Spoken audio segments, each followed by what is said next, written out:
안녕하세요. 형사탐정대다 김수환입니다. 오늘 오랜만에 사건 관련해가지고 오늘 지금 밖에 뭐 눈도 오고 겨울이고 해서 예전 사건 하나가 좀 생각나는 게 있어가지고 뭐 강력 사건 그런 건 아닌데 약간 좀 황당했다고 할까? 골탕을 좀 먹었던 오늘은 얘기할까 합니다. 성폭행 사건이에요. 사건 자체는.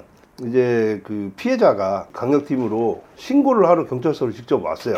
이제 민원실에 와서 얘기를 하고 저희 이제 강력팀에 그 피해자를 이제 데리고 사무실로 왔죠. 피해자가 26살에 이라고 처음에 이제 신고하러 오는 시간이 그때 한 오전 10시 반 11시쯤에 이제 신고를 하러 왔는데 처음에 이제 사무실 들어오면서부터 술이 덜 깬 것 같더라고요. 술 냄새가 나고 진술을 봤는데 술 냄새도 나고 술도 좀 덜 깬 상태인 거로 이제 보였고 뭐 외상이나 그런 건 전혀 없었고 그 피해자 이제 진술을 받아 보니까 그 전날 호텔 이제 그 나이트 클럽이죠. 부킹을 했대요. 친구들하고 이제 같이 가가지고 부킹해서 만난 친구하고 클럽에서 2차를 노래방으로 이제 같이 이제 자기 친구들하고 부킹을 한 남자 그 친구들하고 같이 노래방을 이제 가고 그 동네가 학동사거리 근처지. 나이트클럽이 좀 몇 개 있어요. 클럽들이. 젊은 친구들이 가는 클럽이 있고 또 나이 먹은 사람들이 가는 나이트클럽 이제 그런 데가 있고 몇 군데가 있는데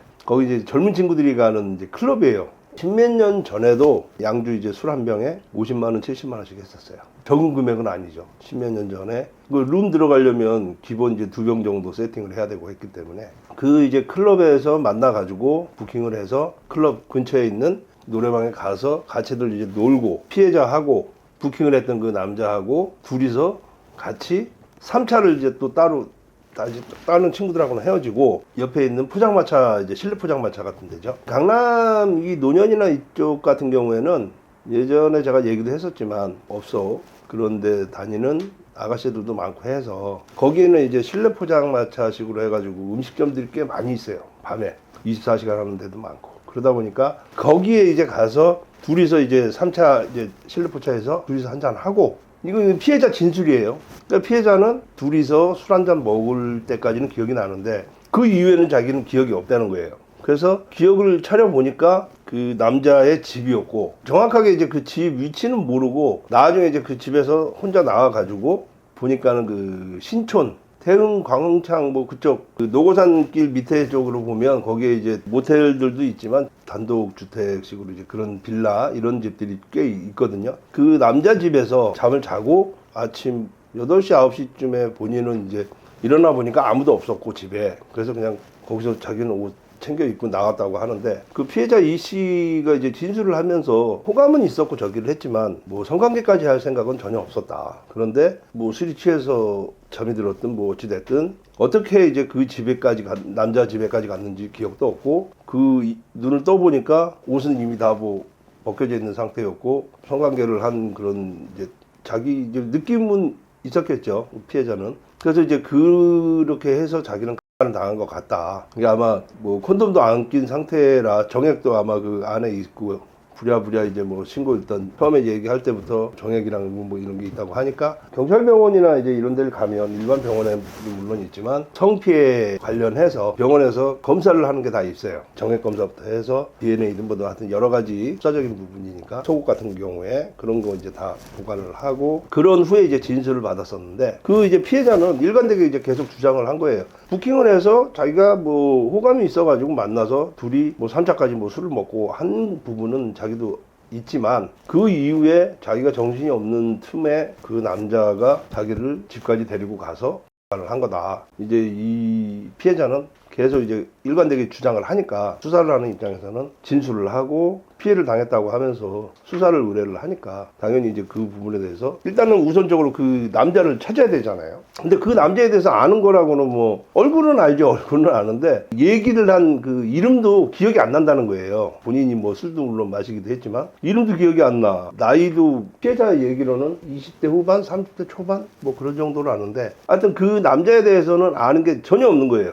그래서 남자의 집은 알고 있느냐 했더니 주변까지는 알겠는데 집도 정확하게 기억을 못 하겠다는 거예요. 그 이제 제 입장에서는 용의자를 추정을 할 만한 단서가 될 만한 게 전혀 없는 거예요. 그래서 어찌됐든 뭐 이제 사건이 이제 신고가 돼서 의뢰가 들어온 거니까 일단 그 클럽, 그 다음에 그 노래방, 논현동 그 실내 포차, 거기를 이제 계속 이제 갔어요. 거기 가가지고 CCTV도 뭐 확인도 하고, 실내 포차에는 CCTV가 없었고, 노래방도 뭐 들어가는 입구 뭐 이런 것만 나왔을 뿐이지, 그리고 뭐 인적사항이나 그거 나올 만한 게 없잖아요. 그리고 그 노래방 계산도 주인 얘기는 현금으로 다 계산을 했고, 클럽에서도 거기 뭐 합석을 하곤 했지만, 웨이터나 이제 그 친구들한테 이제 탐문도 하고 확인을 했지만, 처음 온 손님이었고, 부킹을 뭐 연결하고 하는 거는 가보신 분들은 아시겠지만, 가면은 막 무조건 붙잡고 막 부킹 시키잖아요. 단서가 될 만한 게 노래방 들어가고 나오고 하는 그 얼굴만 사진들만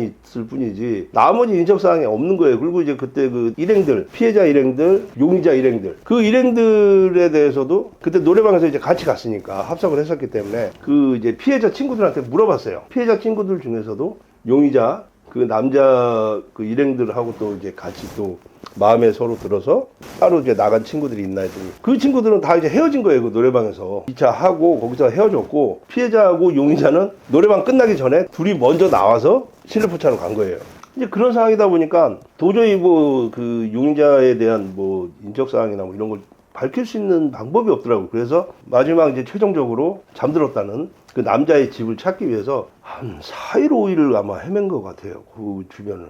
빌라들이 거기 이제 광창 그쪽, 신촌 그쪽에 이제 가보시면 지금도 아마 그게 많이 뭐 있기는 있는데, 물론 아파트로 이제 바뀐 데도 있고 하겠지만, 그때 당시에도 전부 빌라촌이라 다 그렇고 막 빨간 벽돌 전부 비슷해요. 그러니까 이 집 구분이 안 가는 거예요. 거기 사는 사람 아닌 한은 제가 봐도 진짜 한번 뭐 진짜 술 취해가지고 나오면 그 집을 못 찾겠더라고. 거의 한 일주일 가까이를 제 조언하고 같이 집을 찾는 게 일단 우선이라고 생각이 들었어요. 물론 CCTV 뭐 수사를 하고 뭐 그게 할 부분이 있을 수는 있겠지만, 이게 밤 시간에 이 CCTV가 전국에 특히 이제 서울 같은 경우에 각 구마다 이렇게 막 많이 깔리고 한 게 거의 한 2010년? 그때부터 이제 강남 위주로 해서 이제 CCTV가 각 동 막 이런 별로 CCTV를 많이 설치를 하고, 관제센터도 설치를 하고 했지, 다른 구 이런 데는 사실 CCTV가 그렇게 많지가 않았어요.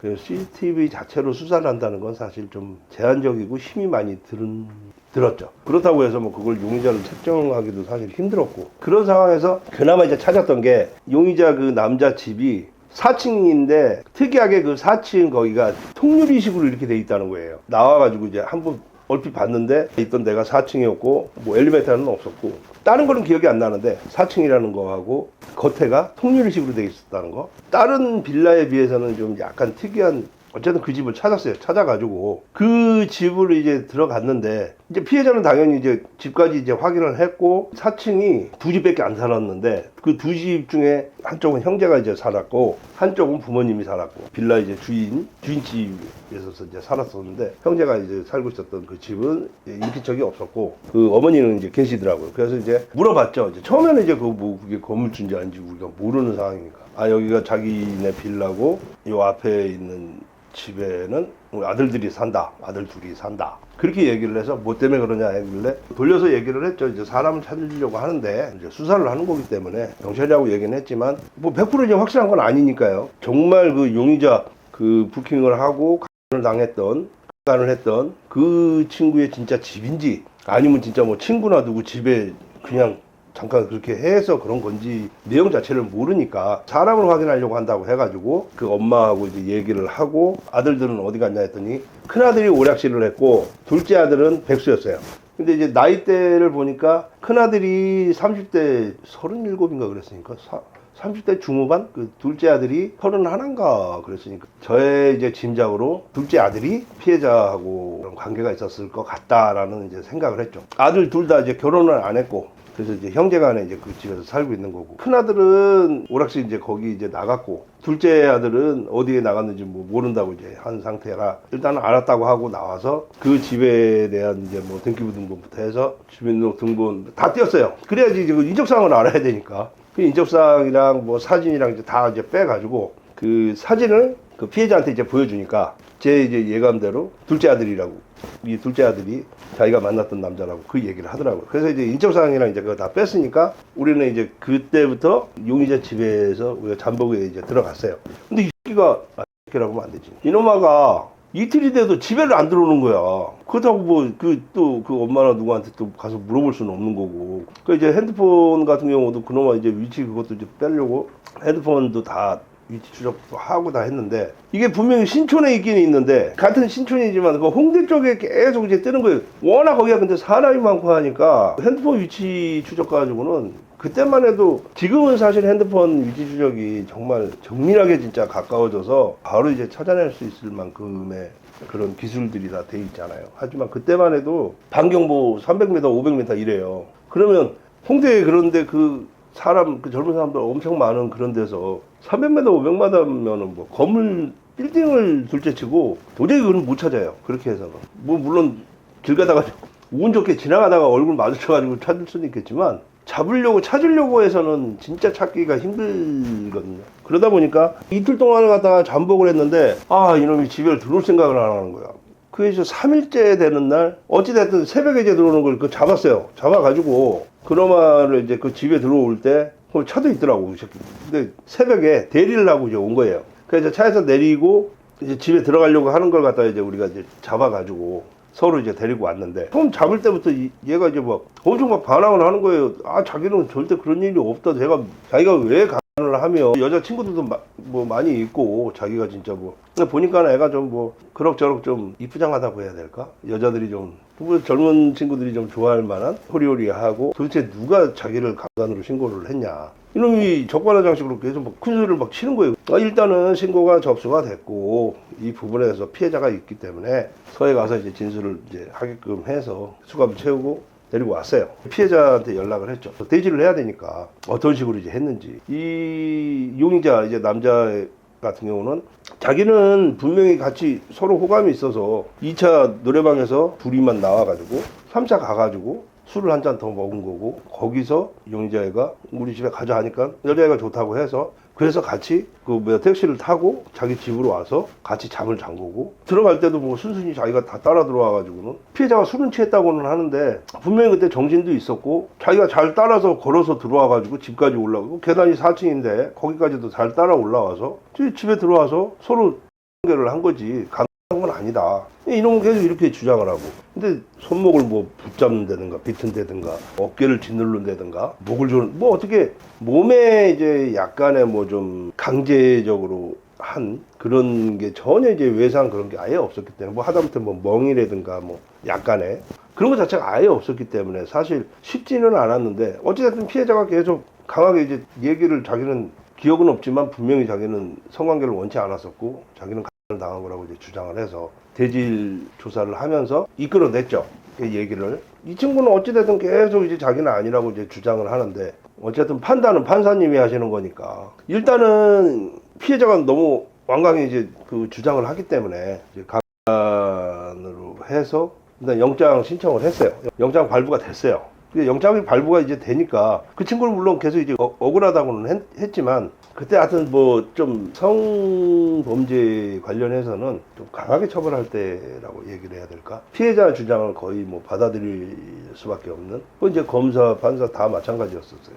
이제 경찰서 유치장에 넣었어요. 넣었는데 이틀 정도 있다가 그 피해자가 간을 한 그 범인 피의자의 형하고 같이 온 거예요. 처음에는 이제 피의자 그 친구의 형이니까 이제 합의를 해서 서로 이제 처벌을 얻자, 뭐 그런 부분이 있을 수 있으니까 합의한 거를 갖다가 제출을 하기 위해서 같이 온 거라고 처음에 생각을 했는데, 이 피해자가 같이 와가지고는 자기가 사실은 뭐 지금 이제 생각을 다시 해보니까 강간당한 게 아니라는 거예요.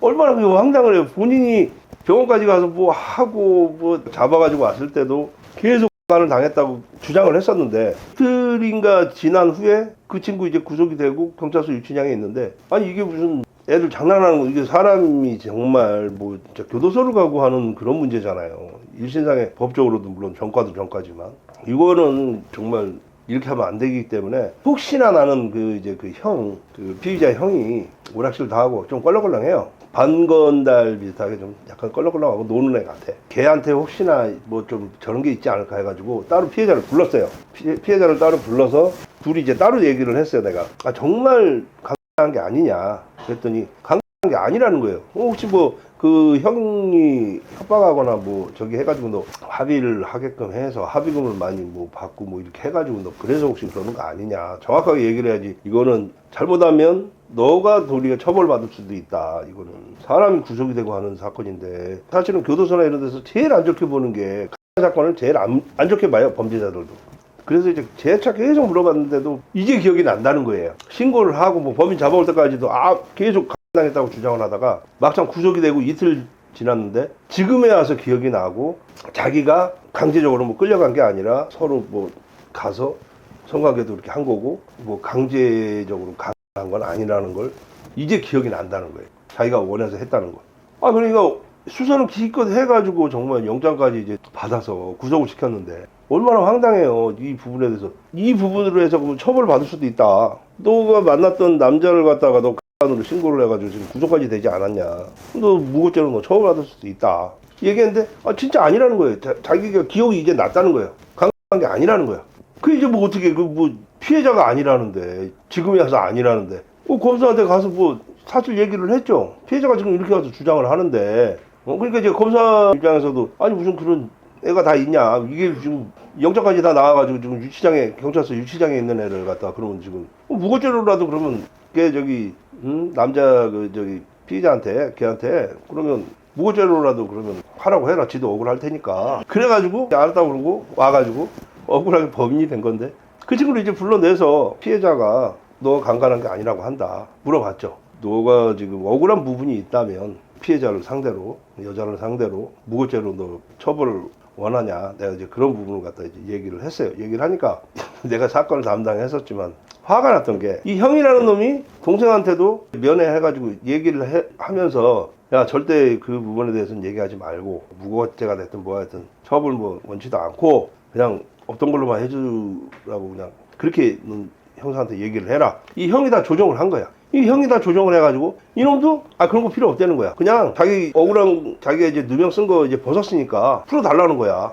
야, 일주일 동안 진짜 못 빠지게 그거 찾으러 다니고 잡으러 다녀가지고 잠복 2-3일씩 잠복하고 고생은 고생대로 직사하게 했는데, 이 정작 아무도 이제 처벌을 못하게 생긴 거예요. 지금 검사한테 이제 또 그 얘기를 이제 하니까 어떻게 할 거야. 이게 뭐 당사자가 뭐 처벌을 원치 않는다고 무고죄가 됐든 뭐든 걔도 이제 안 한다고 그러고, 피해자는 피해자대로 이제 기억이 나서 뭐 안 당했다 그러고, 어이없이 뭐 그냥 그래가지고 이제 석방 해가지고 검사한테 이제 얘기를 하고 풀어주게 됐어요. 풀어주고, 내가 그때 풀어줄 때도 내가 그 형이라는 애한테 얘기를 했거든. 어떻게 된 거냐, 사실대로 한번 얘기를 해봐라. 이미 이제 끝났으니까 어떻게 된 거냐 얘기를 해봐라 그랬더니, 자기가 동생은 그렇게 뭐 여자를 뭐 좋아하고 만나고 그런 거는 아는데 뭐 강제로 뭐 가려거나 그런 애는 아니기 때문에 자기는 분명히 동생이 하진 않았을 거라고 생각을 해서, 이 형이라는 애가 그때 이거 노래방에서 일행들 같이 가고 했었다 그랬잖아. 그 친구 일행들이 나한테는 안 알려줬었는데, 처음에 이제 수사를 할 때 형사한테는 연락처를 안 알려줬었는데, 그 형이라는 애가 좀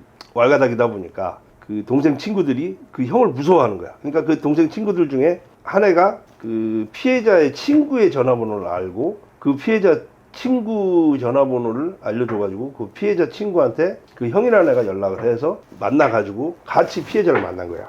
피해자 친구를 만나가지고. 그래가지고 얘기를 하고, 그날 셋이서 술 먹다가 그 피해자 친구는 가고 피해자하고 이 형이라는 애하고 또 붙은 거야.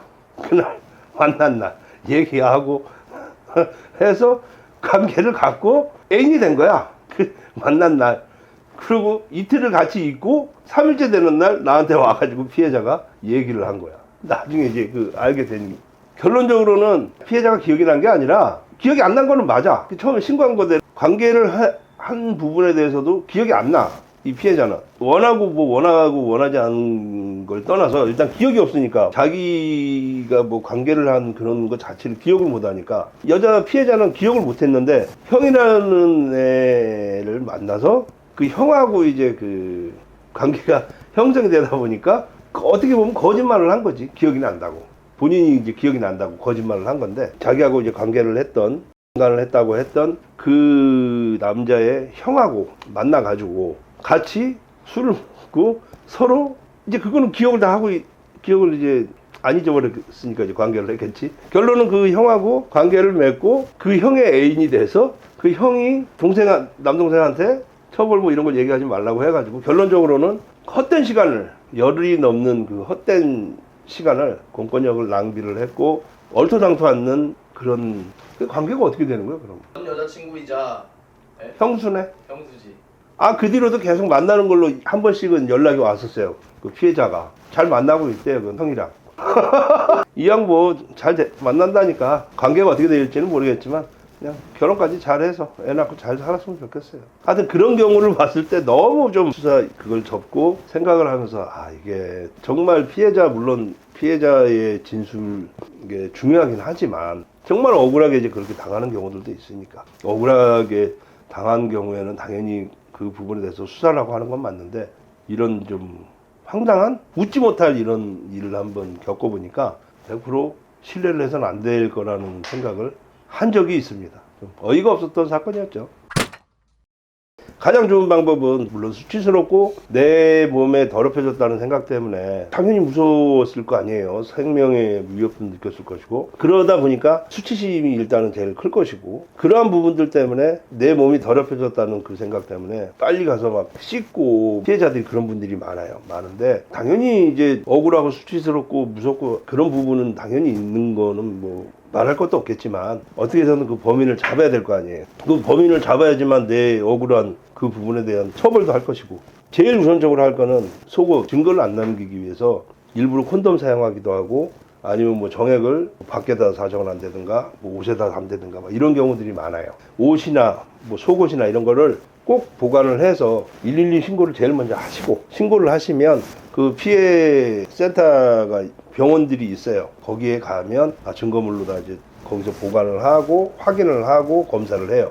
그 후에 경찰서에서 조사를 받고 물론 거기 병원에서도 받을 수 있어요. 병원으로 형사가 가요. 피해자가 이제 병원에 있으면 물론 그런 일이 안 생기면 제일 좋은 거고 만에 하나 그런 일이 발생이 됐을 때는 제일 먼저 신고를 먼저 하셔라. 경찰관이 와서 병원에 다 데리고 가고 병원에서 검사도 하고 증거 채취도 다 하니까 일단은 신고가 제일 중요해요. 오늘 눈도 오고 그러는데 그때 하여튼 잡으려고 열흘 가까이 그 하여튼 헤매다가 얘 잡은 날이 그 새벽이었는데 잡았다고 하면 안 되지.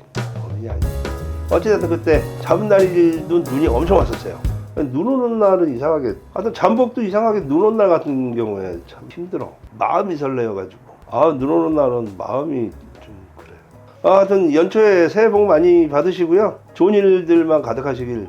가짜 사건 얘기해놓고 뭐 좋은 일 가득하라 그러면 좀 말이 좀 어폐가 있는데 하여튼 뭐 오늘은 여기까지 하겠습니다.